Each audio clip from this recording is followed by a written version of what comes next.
and a very diverse group, ranging from people who have a trade to people who own a small business to professionals, some of whom earn a lot of money.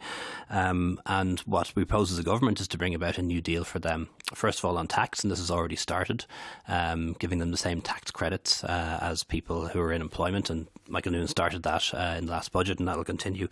And one thing that I want to do is to extend some more social insurance benefits to those who are self-employed. Social insurance is a very messy area that people pay all different classes.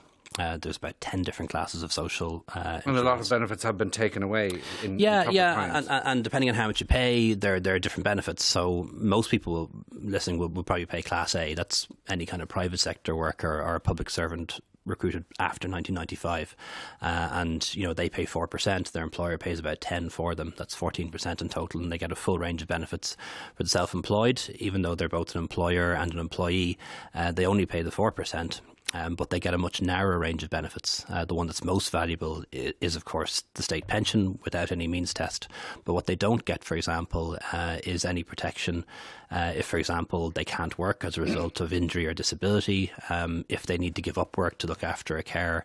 And what I'll be doing is bringing a proposal to Cabinet, ideally before the recess, consulting widely with people who are self-employed over the summer, with a view to having that funded in the budget and then bringing legislation at the end of the year. And I think it's something that's very important because, we do want to encourage people to be entrepreneurs. We want to encourage them to get into self-employment, but we also need a better safety net for them to help them out if things go wrong. And one thing I met, very often on the doors in this election and the last one was, people who were self-employed who often were entitled to nothing because their partner, had a job and that had been the second income in the house. But because there was a second income in the house, they end up being entitled to nothing. And that's something that I want to change.